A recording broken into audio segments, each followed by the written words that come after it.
Bonsoir les amis, j'espère que vous avez passé une très belle journée. Donc j'ai répondu aussi à un commentaire où on m'a dit que j'avais vu des séismes tremblements de terre, j'en parlerai donc ultérieurement. Mais comme promis, je viens vers vous pour ce documentaire qui dérange. Voilà. Donc comme je vous l'ai dit, vous prenez ce qui résonne en vous, ce qui vibre en vous, et vous lâchez prise pour le contraire. Voilà, tout simplement. Alors, je ne savais pas que ce soir, sur la une, il y avait un débat. Un débat, vous savez pourquoi.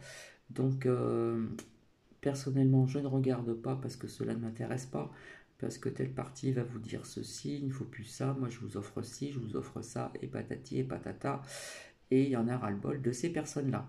Donc, écoutez, je vous souhaite un bon visionnage, une bonne écoute. Peut-être que des personnes parmi vous l'ont déjà vu, donc c'est pas grave. Enfin, nous verrons bien. J'espère que ça va aller jusqu'à vous. Et je vous souhaite une bonne écoute et un bon visionnage. Cieux de la Terre, le fait n'est pas contestable. On les appelle ovnis ou flying saucers. Leurs origines, leur matière, voire leur consistance sont à ce jour une énigme, mais aussi un formidable outil de réflexion, de rêverie et de recherche, faisant indéniablement progresser la pensée humaine, la littérature et la science. À travers cette quête aux confins du fantastique et du merveilleux, nous vous convions à un étrange voyage grâce à des personnalités souvent très différentes dans l'approche du phénomène. En voulant répondre aux questions posées par les ovnis, astrophysiciens, écrivains, ufologues et scientifiques soulèvent peu à peu le voile. On ne peut plus dire aujourd'hui que ce qui ne s'explique pas n'existe pas. Cette science inconnue n'est pas de la magie, c'est sans doute un pan entier de notre avenir. 24 juin 1947. Une date dans l'histoire des soucoupes volantes. Ce jour-là, Kenneth Arnold, PDG américain à Boise, Idaho, est aux commandes de son avion personnel. Il fait route vers Yakima, dans l'État de Washington, avec pour mission de rechercher l'épave d'un C-46 de transport de la marine qui s'est écrasé dans les monts Cascades. L'après-midi est ensoleillé et la visibilité très bonne. Soudain, vers 15 heures, un éclair blanc-bleu illumine tout le côté droit de sa cabine. À environ 40 km de lui, et se profilant sur les contreforts du mont Rainier, une formation de 9 objets scintillant d'un éclat métallique se déplace à grande vitesse. Ils volent à la même altitude que lui, 2850 mètres, en deux lignes parallèles. Au voisinage du mont Rainier, ces objets grimpent presque à angle droit à l'altitude de 4200 mètres, puis disparaissent derrière le mont Adams. L'observation a duré 1 minute 30. Leur vitesse est estimée à 2400 km/h, 2 fois la vitesse du son. Vitesse fabuleuse à l'époque, puisque le mur du son n'est pas encore franchi. Kenneth Arnold déclarera un peu plus tard que ces objets se déplaçaient à la manière de soucoupes ricochant sur l'eau. L'expression fera fortune. Le blackout imposé par les gouvernements et l'étouffement médiatique féroce de l'affaire Roswell laissent à penser que les ovnis ne font pas seulement partie d'une mythologie littéraire exotique, mais qu'ils sont peut-être à la fois notre mémoire et notre destin. L'affaire de Roswell, c'est l'un des plus célèbres dossiers de toute l'histoire de l'ufologie dans le monde. Et de quoi s'agit-il? Il s'agit de l'accident supposé d'un ovni qui se serait écrasé aux environs de Roswell, au Nouveau-Mexique, où se trouve la base des bombardiers atomiques à l'époque, en juillet 1947, au beau milieu de la première vague des soucoupes volantes à l'époque. Alors, je vous résume les faits. Le 8 juillet 1947 est publié un communiqué de presse sensationnel de la base des bombardiers atomiques qui annonce qu'ils ont trouvé aux environs de Roswell donc un disque volant accidenté, qu'ils l'ont récupéré et qu'ils l'ont envoyé, tous les débris, pour examen les locaux techniques de l'armée de l'air. Mais le soir même, il y a un démenti du quartier général de Roswell à Fort Worth au Texas qui dit qu'ils se sont trompés, qu'en réalité ce qu'ils ont trouvé c'était un vulgaire ballon météo avec sa cible radar. Et l'affaire a été enterrée pour 30 ans. Mais en 1977, presque par hasard, un ufologue américain, Stanton Friedman, a rencontré l'un des protagonistes de cette histoire, qui était le major Chase Marcel, alors à la retraite en Louisiane, et cet homme lui a raconté une toute autre histoire. Il lui a dit que ce n'était pas vrai ce qu'on avait dit à l'époque et qu'il avait passé la journée à récupérer des débris extrêmement étranges qui ne ressemblaient à rien de connu. À partir de là, plusieurs équipes se sont mises au travail progressivement et on a retrouvé plein de témoins. Et l'affaire a pris une dimension considérable. En étant très restrictif, on peut dire qu'il y a eu au moins 87 témoins, dont 39 sur la récupération de débris étranges, 34 sur la récupération d'un appareil, sur un deuxième site d'ailleurs, en forme de soucoupe, et 31 témoins sur la récupération, la découverte de cadavres non humains. Donc ça fait beaucoup de monde, ça fait presque une centaine de témoins au total, enfin disons 87, et ça représente un dossier très solide en fait. Voilà ce qu'il faut dire. Et puis, il faut dire que pourquoi est-ce que c'est si important? C'est parce que si c'est vrai qu'on a trouvé un ovni, bon, il n'y a pas encore de preuves irréfutables, si vous voulez, hein, mais ça prend des dimensions, ça devient de plus en plus solide, et si on arrive à prouver cela de manière vraiment certaine, c'est une découverte capitale, c'est un tournant presque pour l'histoire de l'humanité, la découverte d'un engin extraterrestre. Donc voilà pourquoi c'est une affaire si importante. J'ajoute juste un mot pour dire que pour beaucoup de gens, en France notamment, on croit que l'affaire de Roswell c'est une histoire d'autopsie d'un bidon, d'un cadavre qu'on a montré en 1995. Juste un mot là-dessus pour dire que ce cadavre qu'on a montré, qui est très bizarre et suspect, avec son gros ventre et 6 doigts aux mains et aux pieds, il n'a rien à voir avec les descriptions des cadavres de Roswell. En effet, 8 jours après sa création en 1948, l'US Air Force prend en charge le dossier UFO. Plusieurs commissions d'enquête sont créées successivement, en particulier la commission Blue Book en 1952. Mais la CIA intervint pour imposer le blackout après les événements de Washington de 1952. Cette année-là, les 19 et 26 juillet, des échos d'objets inconnus et volement au-dessus de la ville furent captés par 3 radars. Plusieurs pilotes commerciaux les aperçurent, et un pilote d'avion en réaction fut même envoyé vers l'une des cibles qui se déplaçait au-dessus du Capitole. Pendant quelques minutes, ce fut la panique à l'aéroport. Les services officiels conclurent à une anomalie de la propagation des signaux radars et à des phénomènes de réfraction du genre mirage.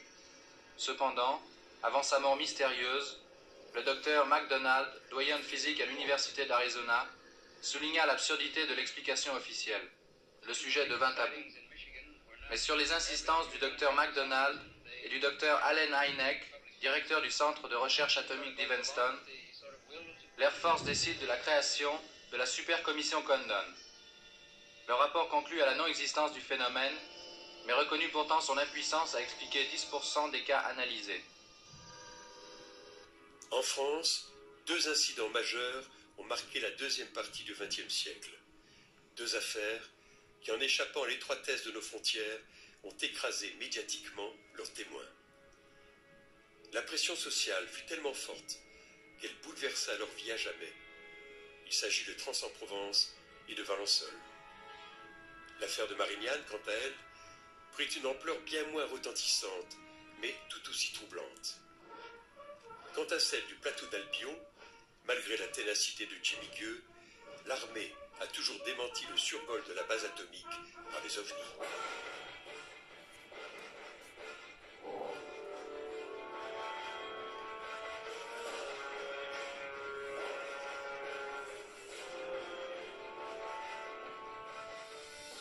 Voici ce qu'écrivait Jimmy Gueux à propos du plateau d'Albion en 1985. Les témoignages en notre possession se recoupent, et ceux qui émanent de sources militaires sont les plus détaillés. Chaque fois qu'un silo était ouvert, 48 heures plus tard, un énorme vaisseau venait se stabiliser en altitude. Il larguait des modules de reconnaissance, sphères ou soucoupes, qui eux descendaient pour faire un point fixe à 5 ou 10 mètres au-dessus du silo ouvert. Tout cela prouve à l'évidence que cette base de missiles stratégiques était sous la surveillance constante des extraterrestres.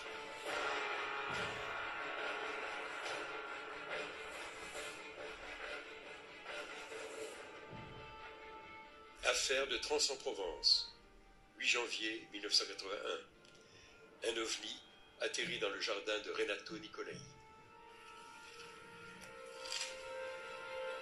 C'était un jeudi, là. Jeudi, le mois de janvier, hein, le 8, là, c'était là, vers 5 heures. Hein.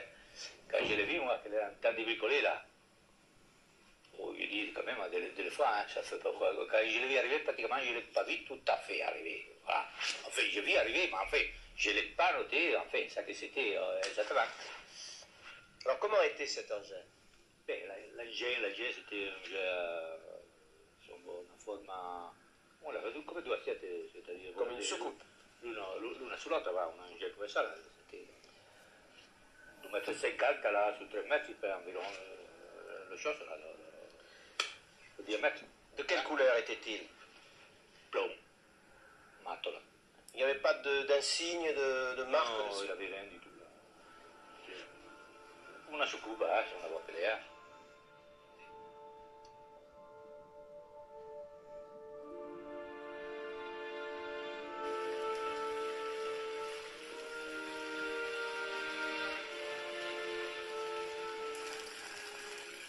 Le 1er juillet 1965, à l'aube, Maurice Masse est déjà à l'œuvre dans son champ de lavande. Alors qu'il roule une cigarette, il entend une sorte de sifflement très aigu. Face à lui, un engin en forme de ballon de rugby est posé sur un axe central, enfoui dans le sol. Aujourd'hui, Maurice Masse n'est plus de ce monde. C'est son ami de toujours, Maurice Chassepoul, qui nous conte cet événement hallucinant. Et là, qu'est-ce qu'il voit? Il voit genre comme une dauphine, là, une grande dauphine, une grande voiture, avec 3 pieds et un pied central. Un petit bonhomme qui était penché sur les lavanes, qui était en train de regarder, et un autre devant, qui était devant ce qu'on appellera une soucoupe volante.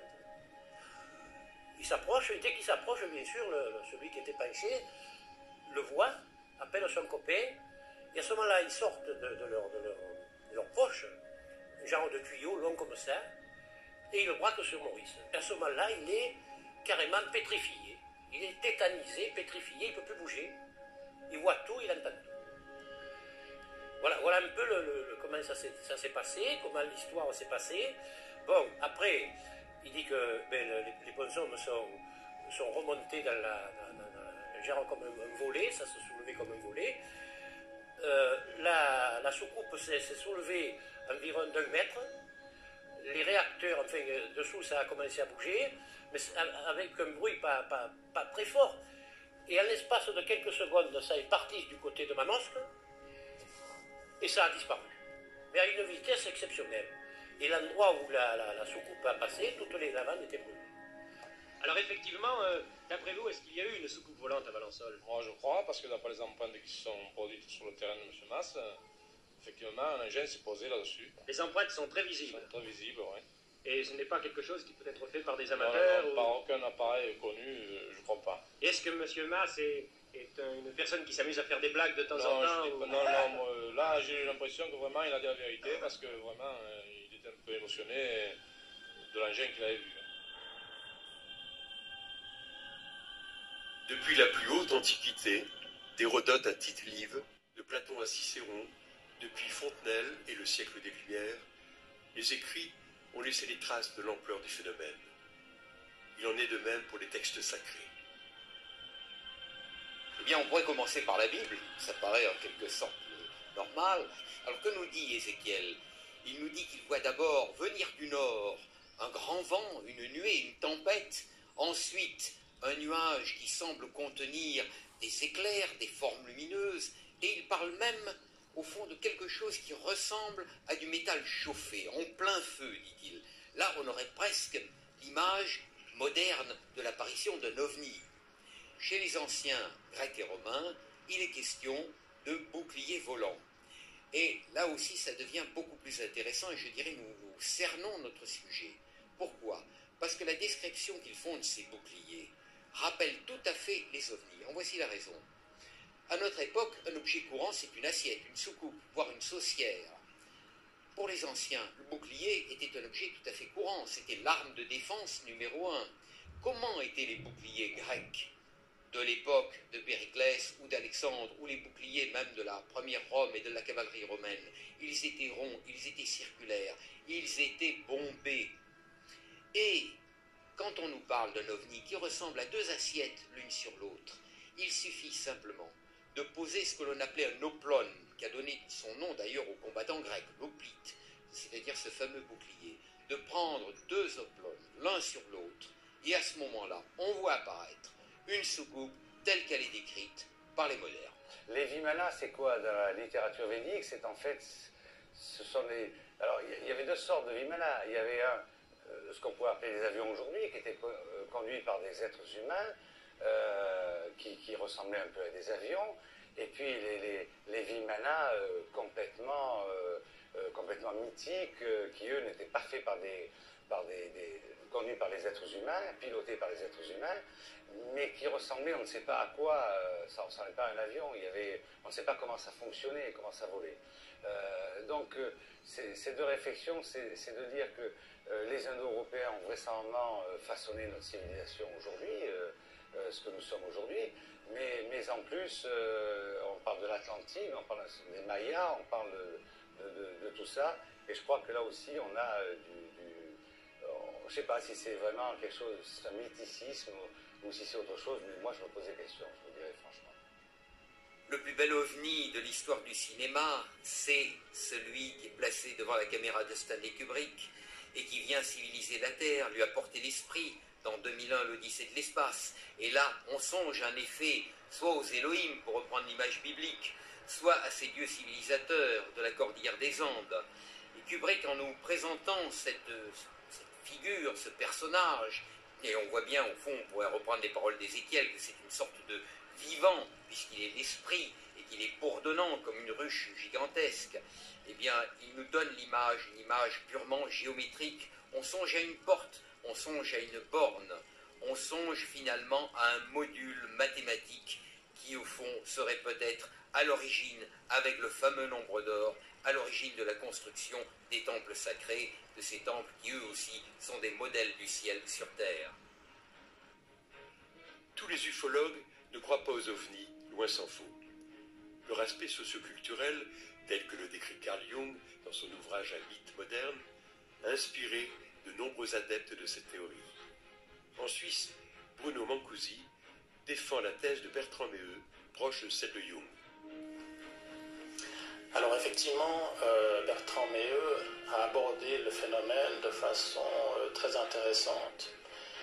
Donc il a publié d'abord un livre qui s'appelle Science-fiction et soucoupe volante, dans lequel il établissait un parallèle entre les récits de science-fiction, par exemple des années 30 aux États-Unis, avec les récits des témoins. Et il a retrouvé un parallèle assez stupéfiant entre ces romans de science-fiction et les récits des témoins. Ensuite, il a écrit son livre Soucoupe volante et folklore, dans lequel il fait un parallèle entre les affaires de sorcellerie, par exemple, et les ovnis. Alors, il trouve que, par exemple, les rondes sorcières se retrouvent dans les traces d'ovnis, la marque du diable sur la sorcière se retrouve aussi sur les témoins d'ovnis, avec notamment les implants. L'odeur de soufre du diable se retrouve aussi chez les ovnis, avec soit l'odeur de soufre, soit l'odeur d'ozone. Bref, il y a un parallélisme très intéressant. Mais cette théorie ne nous apprend pas grand-chose sur la réalité ou non du phénomène. C'est-à-dire qu'on peut interpréter de deux façons complètement différentes. On peut se dire, voilà, vous voyez bien que les ovnis n'existent pas, puisque de tout temps, on a interprété ces phénomènes suivant la croyance de l'époque. Et donc, les ovnis ou les sorcières, ou je ne sais pas quoi, sont dans notre inconscient et les témoins imaginent les choses. Ou alors, on peut l'interpréter de façon plus croyante, c'est-à-dire voyez bien que les ovnis existent, simplement on les a interprétés de manière différente. Au Moyen-Âge, on voyait des sorcières, tandis que maintenant on voit des ovnis. Alors ce rapport Cometa, effectivement, a fait beaucoup de bruit, mais il a fait du bruit parce que, à cause de la personnalité des auteurs. Par contre, le contenu était assez, disons, croyant pour la réalité du phénomène. Et même, il y avait un passage assez incroyable sur Roswell. Donc, je ne pense pas que ça a fait beaucoup pour la crédibilité du phénomène. Au contraire, on peut dire que ça a décrédibilisé leurs auteurs. Je ne crois pas qu'il y ait vraiment une affaire, aussi bien documentée soit-elle, qui pourrait permettre de faire pencher la balance en tant que telle. Je pense c'est plutôt un ensemble de cas sélectionnés qui ensemble, pourraient permettre de penser qu'il y a une réalité peut-être différente, qu'il y a une réalité physique peut-être différente. On n'en a pas pour l'instant la preuve, on a dans le meilleur des cas des présomptions de peut-être l'existence de quelque chose par exemple, des phénomènes tels que la foudre en boule pourraient très bien être considérés comme des ovnis, des phénomènes rares atmosphériques, des choses comme ça pourraient très bien être pris pour des ovnis à juste titre par des témoins et par des enquêteurs, et pourraient très bien également éclairer la science sur un domaine peu connu. C'est une possibilité, il y en a d'autres. Aimé Michel était avant tout, pour comprendre son parcours, c'était avant tout un penseur, un philosophe, et je crois il est devenu, on pourrait dire, un petit peu par accident ufologue, et on le considère comme étant un des pionniers de l'ufologie, mais c'est un petit peu un accident de parcours. En fait, au début des années 50, donc, il est intéressé par de multiples sujets, dont les soucoupes volantes, qui est un nouveau thème. Il publie un ouvrage qui s'appelle Lueurs sous les soucoupes volantes en 1954. On est en France en pleine vague de soucoupes volantes, c'est la plus grande vague qu'ait connue la France à cette période. On publie jusqu'à 60 notifications, observations par jour, il y a des affaires d'atterrissage, des humanoïdes qui sont observés, etc.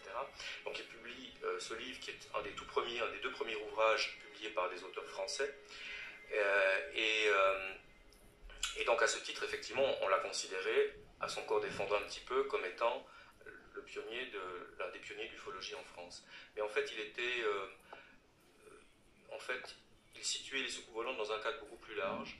Pour lui, c'était une façon de questionner le réel. Voici 3 témoignages sincères. Les témoins ne sont pas des affabulateurs en mal de sensationnel. Ils relatent simplement les faits qui les ont bouleversés. Si parfois on peut penser que des phénomènes naturels hors du commun sont à l'origine d'une observation, que dire lorsqu'il reste des traces physiques sur les personnes? C'est le cas de Philippe Michon, de Sylvia Gros-des-Ormeaux et de Jean-Charles Hilde.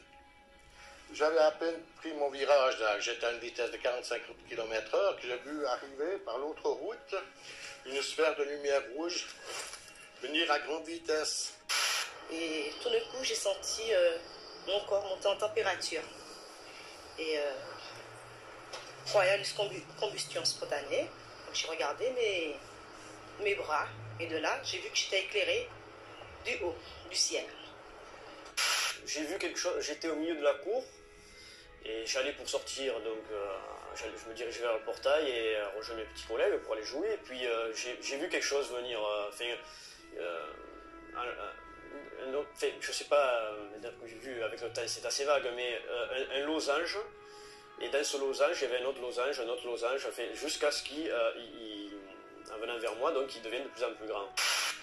La campagne, tout s'est illuminé dans une couleur rouge-orangée, et là, j'ai eu une impression de chaleur qui se faisait derrière moi, je me suis retourné, et là, cette sphère de lumière était sur la banquette arrière du véhicule, comme si elle sautillait, comme si on me prenait la tête, ça m'a remis la tête face à la route que je prenais, et à un moment donné, j'ai senti mon véhicule se soulever.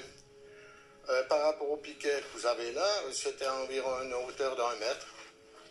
Et d'un coup, cette étoile, que je croyais être une étoile, s'est déplacée d'abord vers la droite. Et après, elle a eu un mouvement vers la gauche. Et d'un seul coup, elle est partie à une vitesse fulgurante vers le firmament, quoi. Tout était au ralenti. Mes mouvements, ma bouche, bon. Et en me retournant, j'ai fait le phénomène en question.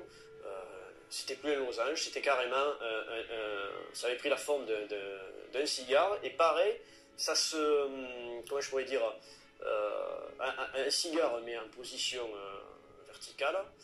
Et il s'éloignait par paliers. Donc, il devenait de plus en plus petit. Mais comment je pourrais dire ça, il se dédoublait, oui, il se dédoublait, mais en s'éloignant de plus en plus.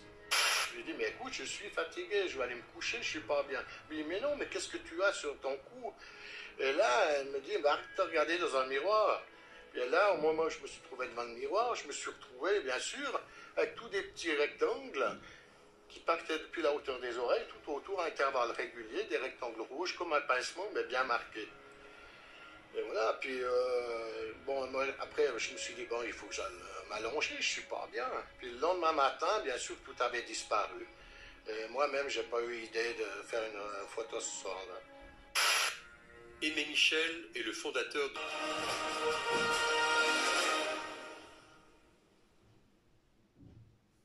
de l'ufologie française. Mystérieux objets célestes, publié en 1958, sert toujours de référence. Mais c'est à Jimmy Gueux que l'on doit, dès 1954, le premier livre ufologique avec les soucoupes volantes viennent d'un autre monde, publié au Fleuve Noir, et dont les illustrations de Brantôme restent inégalées. Je me souviens, en 67, il m'avait amené à Cergy-Pontoise, est-ce que je me trompe? C'était Cergy-Pontoise, où il s'était passé quelque chose d'extraordinaire.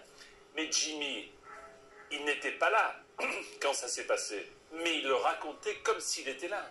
Il avait vu, il avait entendu, il avait senti ces personnes qui venaient d'ailleurs, hein, et il avait toutes les explications nécessaires. Écoutez, il affirmait tout cela avec une telle assurance que ça ne pouvait être que vrai. Et d'ailleurs, ça ne peut être que vrai, hein, puisque moi j'ai une confiance totale en Jimmy. Jimmy, c'était pas un rigolo. Loin s'en faut. C'était quelqu'un qui... c'était ni un rigolo ni un scientifique. Hein, mais c'était quelqu'un de réfléchi, de posé, de méticuleux, de minutieux, qui menait des enquêtes, et les enquêtes aboutissaient toujours vers un résultat. On allait avec lui au bout du monde, au-delà du monde, mais on revenait toujours à la maison. Hein, Quand j'écoutais Jimmy avancer ses arguments, j'étais obligé de dire oui, je crois, parce que ses arguments étaient irréfutables. Ce que je ne comprends pas, c'est pourquoi toutes les informations qui sont recueillies de ci, de là, par des gens sérieux, des pilotes d'avion, des gens sérieux, hein, pas des farfelus, pourquoi toutes ces informations qui sont traitées, le savons-nous, ne sont pas communiquées au grand public? C'est ce qui m'interpelle, c'est ce qui me ferait croire qu'il faudrait y croire. Parce que si on le cache et si on ne dit rien, c'est qu'il doit y avoir quelque chose. Mais bon, j'attends pour voir, et en tout cas, s'ils nous regardent, qu'ils soient les bienvenus. Il y a toujours à boire, à manger à la maison. Jimmy, c'est d'abord quelqu'un qui nous a étonnés par ce qu'il était, parce que c'était quelqu'un qui ne ressemblait pas à nous autres. J'ai d'ailleurs toujours cru que Jimmy était un extraterrestre. D'ailleurs, quand on est jeune, on ne voit pas vieillir tant que cela les autres. Et Jimmy, d'ailleurs, je ne l'ai jamais vu vieillir. Je me suis dit, tiens, Jimmy, c'est un extraterrestre. Parce qu'il avait des façons autres que nous d'envisager la vie, de voir des choses, de savoir des choses. Il avait des informations sur un paquet de trucs qui nous intéressaient énormément. Quand Jimmy a parlé des petits hommes gris, qui étaient des gens plutôt négatifs, et qui risquaient d'être une gêne pour la race terrestre, c'est quelque chose qui m'a déplu un peu. J'ai toujours eu dans l'idée que les grands frères, qui venaient de loin de l'espace, de cet univers qui entretient mon rêve permanent, c'était des êtres d'une immense bonté, plein de lumière, d'une sagesse hors du commun, et capables de tout m'apprendre, de m'apprendre l'amour que je n'ai pas suffisamment donné aux autres, capable de m'apprendre toutes ces techniques qui me font rêver et que j'aime par-dessus tout. J'adore les techniques. Toute l'imagination qui est la mienne et que je n'aurai jamais suffisamment, je rêve d'avoir une imagination plus grande que celle-là. Parce que si on essaye de rentrer dans le problème extraterrestre, on peut se dire que l'humain a une imagination trop pauvre pour essayer d'imaginer toute la grandeur, l'immensité et le côté génial de ce que sont les extraterrestres. Et donc je suis désespéré que mon imagination n'aille pas plus loin. Donc je me dis que un jour peut-être, et d'ailleurs heureusement on a vu de très bons films qui sont allés dans ce sens-là, hein, Rencontre du troisième type, etc. Tout ce bonheur d'aller à la rencontre de l'autre, de celui qui est plus fort, plus grand, plus merveilleux, et puis tout d'un coup de soi-même de s'améliorer, qu'il vous donne les 2 ou 3 marches qui vont vous permettre d'aller vers eux.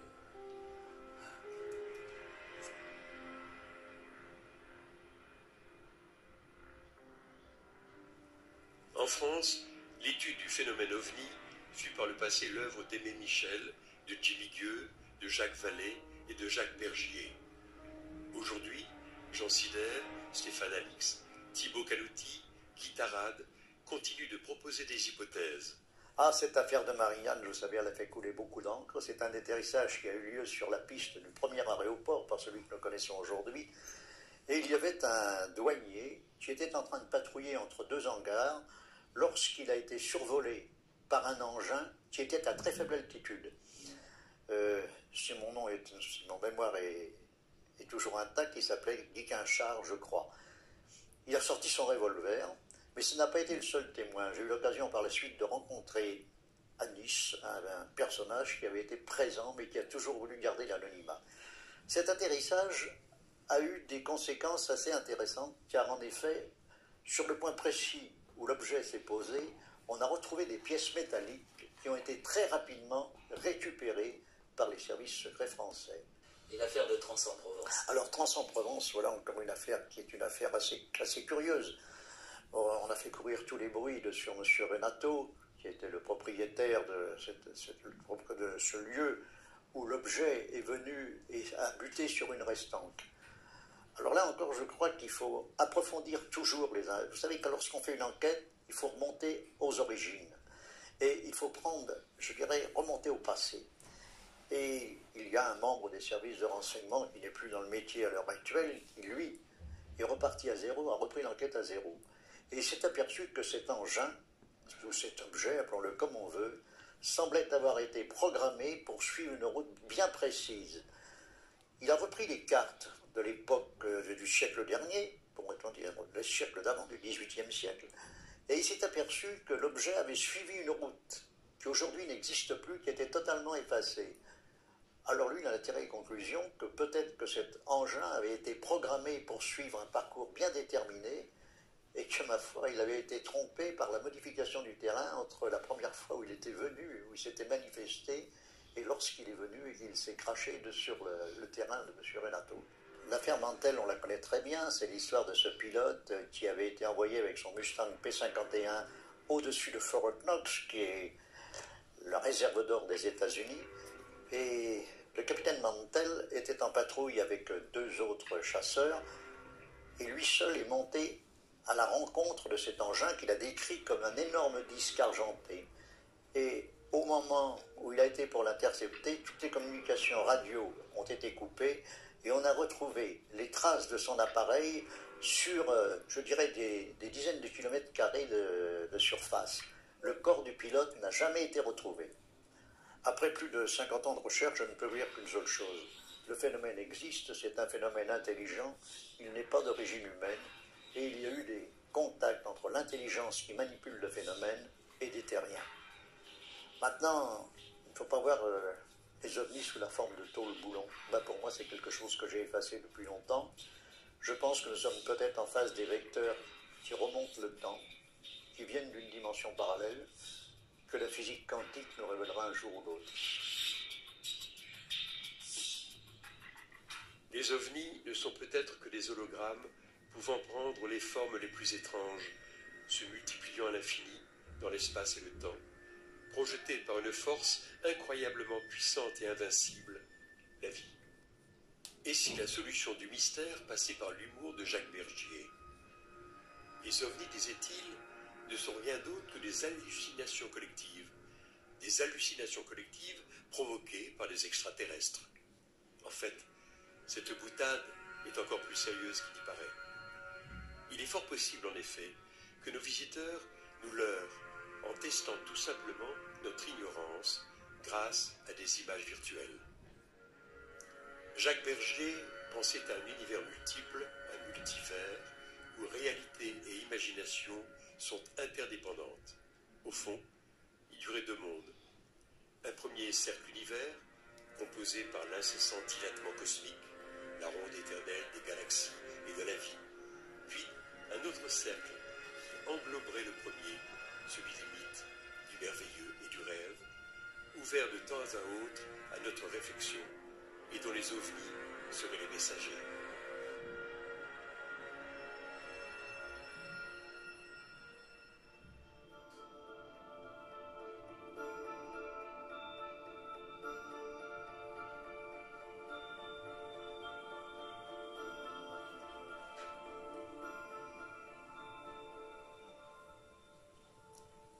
La littérature et notamment le mouvement surréaliste intégrèrent les ovnis à leur imaginaire.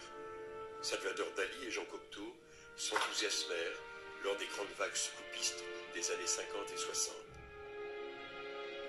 Howard Phillips Lovecraft, ce grand génie venu d'ailleurs selon Bergier, imagina dans ses nouvelles la présence sur Terre de dieux effroyables et archaïques.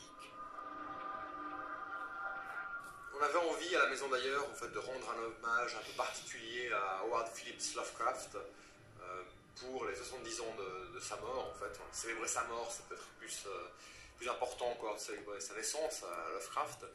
Et plutôt que faire l'exposition uniquement sur Lovecraft lui-même, sur sa vie, sur ses écrits, ce qui était un peu difficile aussi, l'idée c'était plutôt de faire une exposition Lovecraftienne, à savoir qui rend hommage, comme il aurait voulu peut-être, à savoir qui utilise les idées qu'il avait pu avoir et qu'il distribuait généreusement en fait, à ses amis et à ses connaissances, et de les distribuer nous plus loin à des illustrateurs et des écrivains. Donc on a pris ce document qui s'appelle le Livre de Raison, qui est un livre de notes, il y a 220 notes à peu près qu'il a écrites entre 1919 et 1934, et qui décrivent des idées en fait, devant être développées par la suite dans de la fiction courte ou longue. Donc on a donné ces courtes notes, et les gens ont pu faire ce qu'ils ont voulu avec ça. Donc il y a une centaine d'illustrateurs, près de 500 images, il y a de la musique, des textes, des films, tout ça dans une atmosphère un peu Lovecraftienne, étrange comme ça. Parfois un peu ironique, parfois un peu décalé, mais parfois assez sombre aussi.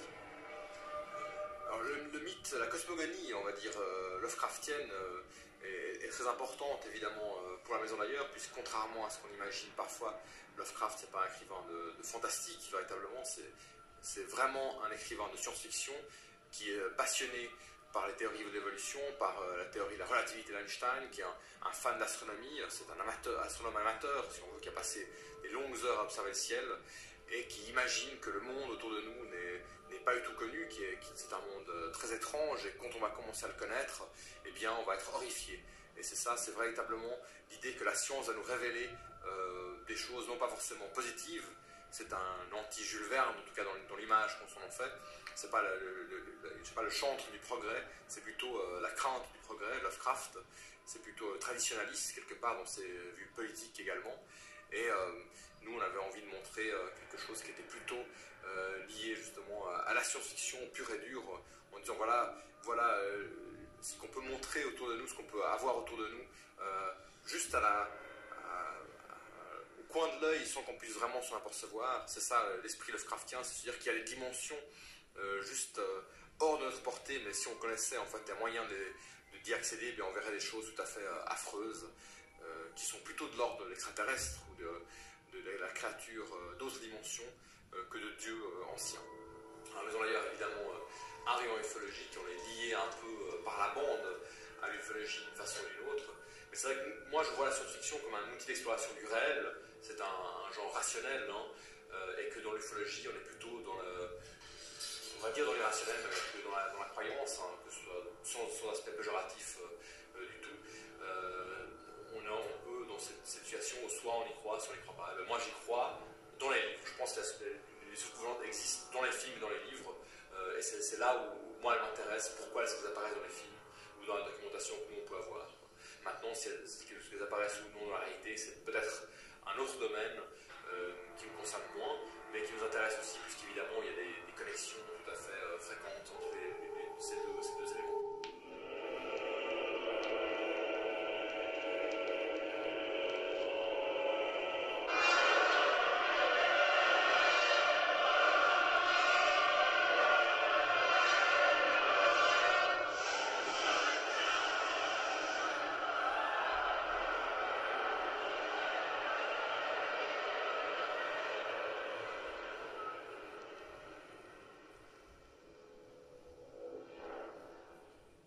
Il faut savoir déjà que les films d'extraterrestres sont essentiellement hollywoodiens. Donc moi, quand j'ai commencé à travailler sur cette question-là, il y a bien des films russes, hein, comme Aelita par exemple, mais c'est vrai que c'est un cinéma qui est essentiellement hollywoodien.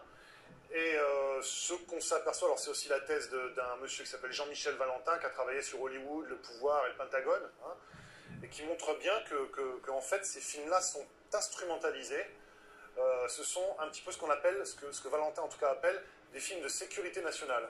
Alors, il parle peu des films d'extraterrestres, des films d'OVNI dans son étude, mais c'est un petit peu le même processus. En fait, derrière, on retrouve un petit peu le macartisme, la peur de l'ennemi soviétique en l'occurrence, ennemi de l'intérieur, puisque très souvent, on le voit, c'est le cas dans Invaders from Mars, c'est le cas dans beaucoup d'autres, ça va être vraiment le schéma de beaucoup d'autres films jusqu'au très récent avec Nicole Kidman, Invasion, qui reprend le même thème.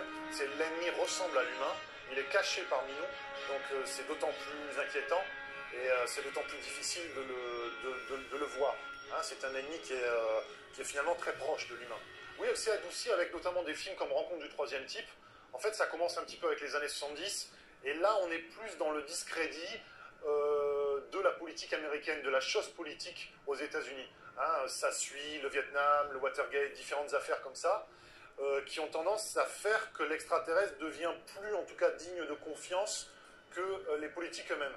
Alors on retrouve ça dans Le jour où la Terre s'arrêta, déjà dès les années 50, hein, où l'extraterrestre qui vient nous voir pour des raisons plus ou moins pacifiques, écologiques. Hein, c'est les discours qu'on retrouvait dans la bouche des contactés, et qu'on retrouve le cinéma finalement s'en fait l'écho.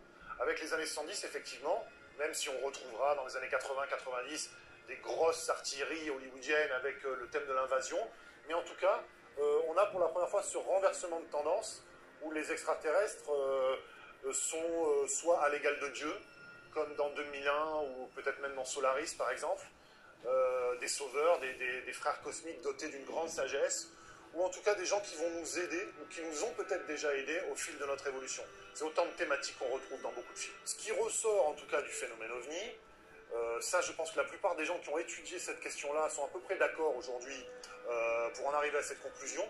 Il existe un résidu de cas, un reliquat assez court finalement, hein, peut-être entre 1 et 5%, peut-être même moins que ça, qui renvoie à quelque chose de profondément exotique. Après ça, on rentre un petit peu dans des querelles byzantines, dans des débats d'experts. Alors, est-ce que c'est finalement des objets, est-ce que ce sont des objets faits de nuts and bolts, comme disaient les Américains, c'est-à-dire tôle et boulons, est-ce que ce sont des objets purement matériels, des objets faits d'ingénierie, hein, des engins? Est-ce que ce sont des animaux? Est-ce que ce sont des hologrammes? Est-ce que ce sont des sondes assez frustres? Est-ce que ce sont des corps éthérés, comme certains le disent? Là, honnêtement, on n'a pas vraiment de réponse. Et en tout cas, les réponses que pourrait nous apporter la technologie, donc par exemple les éco-radars ou les choses comme ça, sont assez frustres. On a des cas où les observations laissent des éco-radars, on a des cas où ils n'en laissent pas, alors qu'ils sont vus, observés par des témoins fiables. C'est très très difficile de tirer des conclusions. En tout cas, ce qu'on sait, c'est que des gens comme Jean-Pierre Petit, par exemple, ont pu démontrer que des problèmes technologiques, comme par exemple le bang supersonique, hein, pouvaient être réglés. Donc la théorie de l'hypothèse extraterrestre dite au premier degré, c'est-à-dire des engins qui viendraient de l'extérieur, reste toujours valide. Et Walter Haut, c'est un des témoins fondamentaux de l'époque.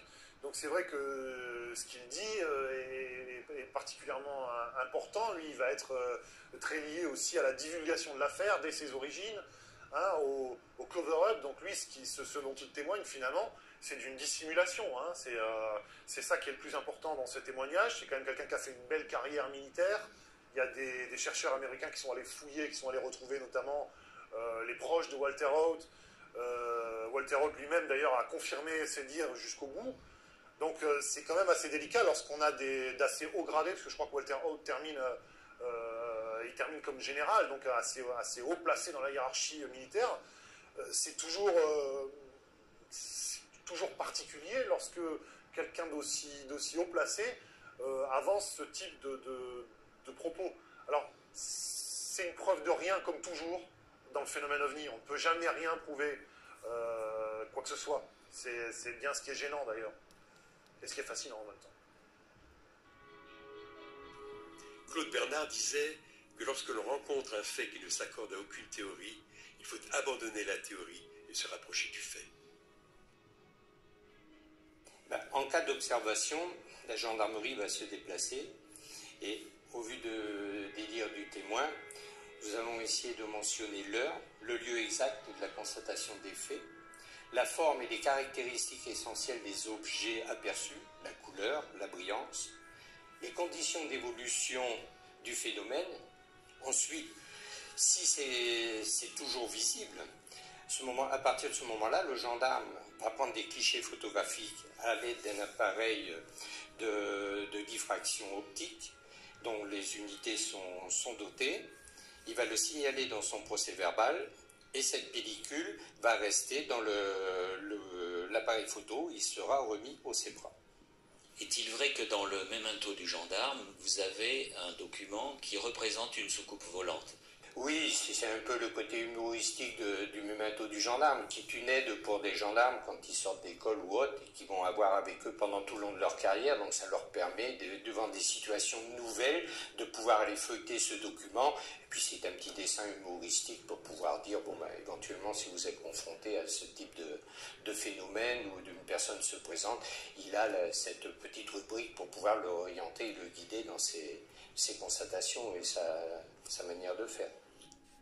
Le ciel était lisse comme la pierre d'un lavoir. La limpidité du ciel de Provence a inspiré cette phrase sublime à Jean Giono.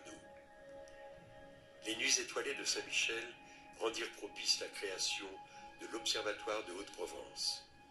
On est loin de la cosmologie, c'est le paradoxe de Fermi. C'est une remarque qu'il y avait lorsqu'on regarde la vitesse à laquelle nous-mêmes nous déplaçons vers une planète avec une fusée, tout bêtement. Et on peut aller comme ça de planète en planète, voire de planète vers des étoiles. Et on s'aperçoit qu'il faut, je ne sais plus si c'est quelques centaines de milliers d'années, ou peut-être quelques millions d'années pour coloniser toute la galaxie. Mais finalement, cela va très vite par rapport aux milliards d'années qu'il faut pour fabriquer une planète et pour fabriquer l'homme. Donc, ce que disait Fermi, c'est que si une civilisation est sortie de son étoile haute, comme nous, et a commencé à s'étendre dans toute la galaxie, dans ce cas-là, il devrait être chez nous. Donc, sa grande phrase, sa grande interrogation, c'était « mais où sont-ils » C'est-à-dire que, par exemple, vous devez être un extraterrestre. L'équation de Drake, c'est une équation de probabilité. Drake s'était penché sur la probabilité pour qu'il y ait une autre civilisation comparable à la nôtre. C'est-à-dire qu'il y a un terme pour dans quelles conditions apparaît la vie. Il faut qu'il y ait une atmosphère qui soit propice à la vie, donc ça donne déjà une probabilité relativement faible. Il faut qu'il y ait une planète qui soit dans ce qu'on appelle la zone d'habitabilité, c'est-à-dire ni trop loin, ni trop près. Il y a tout un tas de... Donc c'est une espèce de grande pas somme, mais de multiplicateurs. Il y a tout un tas de facteurs qui sont tous proches de zéro. Et quand on arrive, on n'en connaît pratiquement aucun d'ailleurs, on peut en mesurer aucun, mais quand on y arrive, on a une probabilité extrêmement faible d'avoir une autre civilisation ailleurs. Il avait essayé donc de quantifier en gros la probabilité pour que la vie se soit développée ailleurs. Alors, aller plus vite que la vitesse de la lumière, on ne sait pas faire avec, on va dire, un mobile. Par contre, avoir quelque chose qui, au fond, se retrouve là où on ne l'entendait pas, ça c'est possible, pas tellement dans le cadre de la relativité, dans le cadre plutôt de la microphysique avec la mécanique quantique. De là à déplacer tout un mobile, pour l'instant, on sait éventuellement déplacer un électron, ou le retrouver où on ne l'attendait pas, de manière probabiliste, on ne sait pas encore déplacer tout un véhicule spatial à des années-lumière d'ici. La cosmologie n'apporte pour l'instant aucune réponse définitive quant à la forme de l'univers. Cependant, les récentes découvertes d'exoplanètes laissent à penser que vraisemblablement la vie existe ailleurs. L'idée, c'est que si une planète tourne autour d'une autre étoile que le Soleil, eh bien, par chance, il peut arriver que cette planète passe devant l'étoile. Et à ce moment-là, en passant devant l'étoile, elle va cacher une partie de la lumière de l'étoile, et depuis la Terre, on va voir l'éclat de l'étoile qui va diminuer un petit peu pendant quelques heures, le temps que la planète passe devant l'étoile. Et en l'an 2000, donc il y a 7 ans maintenant, on a découvert comme ça la première planète extrasolaire par la technique des transits. C'était autour de l'étoile HD 209 458. Et c'est la première fois qu'on détectait par cette technique une planète autour d'une autre étoile. Avec les expériences qui sont en orbite, les manips spatiales, les satellites en orbite, comme Corot ou dans quelques années Kepler, qui va être lancé par la NASA, ces observatoires spatiaux vont avoir une précision photométrique très grande, c'est-à-dire ils vont être capables de mesurer la variation de brillance de l'étoile devant laquelle passe la planète ou quelque chose d'autre, avec une très très grande précision. Et on peut montrer par le calcul, par des simulations numériques, on peut montrer que si l'objet n'est pas une planète, c'est-à-dire n'est pas un objet sphérique, mais par exemple une forme triangulaire ou rectangulaire qui tourne sur elle-même ou quelque chose comme ça, eh bien la courbe de transit, la diminution d'intensité lumineuse de l'étoile est différente de celle d'un astre sphérique. Ça m'a donné l'idée justement de dire que s'il existe autour d'autres étoiles, sur des planètes, des civilisations technologiquement avancées, plus avancées que nous en l'occurrence, qui seraient capables de construire dans l'espace des structures de la taille d'une planète, hein, comme l'étoile de la mort dans Star Wars, eh bien on pourrait depuis la Terre, enfin disons avec les observatoires spatiaux qui sont en orbite actuellement ou qui vont être en orbite d'ici 2 ou 3 ans, on devrait être capable de les détecter. Donc on a des outils actuellement en orbite qui vont nous permettre de dire si oui ou non ces civilisations extraterrestres intelligentes, technologiquement très avancées existent ou sont très courantes dans la galaxie ou pas. Oui, alors l'exobiologie c'est un domaine scientifique multidisciplinaire qui regroupe aussi bien des astronomes que des géologues, que des gens qui s'occupent de planétologie, que des chimistes, que des biologistes, et qui cherchent à répondre à la question: existe-t-il de la vie en dehors de la Terre, sur les planètes autour des autres étoiles? Donc aujourd'hui, on cherche toujours cette vie extraterrestre, on ne l'a pas trouvée. On la cherche dans le système solaire, depuis des années on la cherche sur Mars en particulier.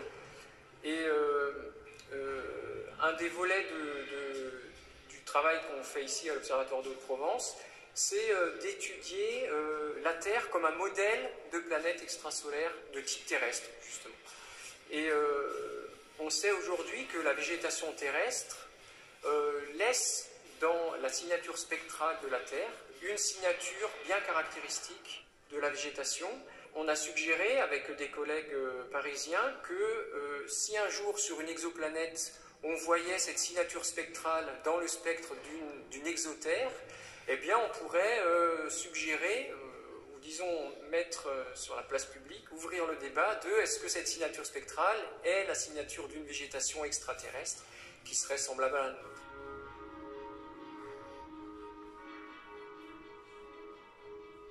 La présence d'extraterrestres aux confins de l'univers étonnera certains. Pourtant, de nombreux pilotes de ligne vous diront qu'ils sont déjà parmi nous. Le document que vous allez voir et la reconstitution par Nippon TV de ce qui s'est passé à bord d'un Boeing 747 de la Japan Airlines, poursuivi par un ovni au-dessus de l'Alaska le 17 novembre 1986. Selon le capitaine Teraoshi, la poursuite a duré 50 minutes sur le vol Paris-Tokyo. Vers 17h10, le pilote aperçoit soudain une lumière orange. Le fait est confirmé par la tour de contrôle d'Anchorage. Deux lumières, puis plusieurs, se rapprochent de l'appareil.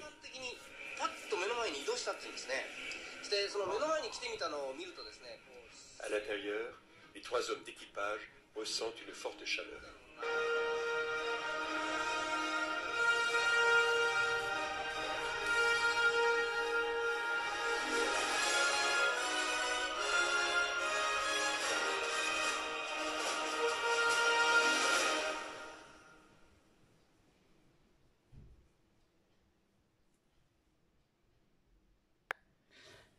Donc voici, ouais, c'est très long, hein, pratiquement 1 heure.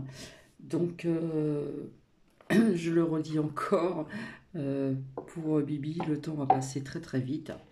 Voilà, parce que quand on s'intéresse à pas mal de choses, eh bien c'est normal. Donc je vais vous laisser, peut-être que ça sera visionné ce soir ou certainement demain. Donc demain, demain. Et donc je vous souhaite une agréable soirée et puis voilà, donc j'espère que vous avez retenu certaines choses, hein, où plusieurs personnes se questionnent à ce sujet-là. Voilà. En attendant, je vous laisse, je vous fais des bisous et à très vite. Bisous, bisous.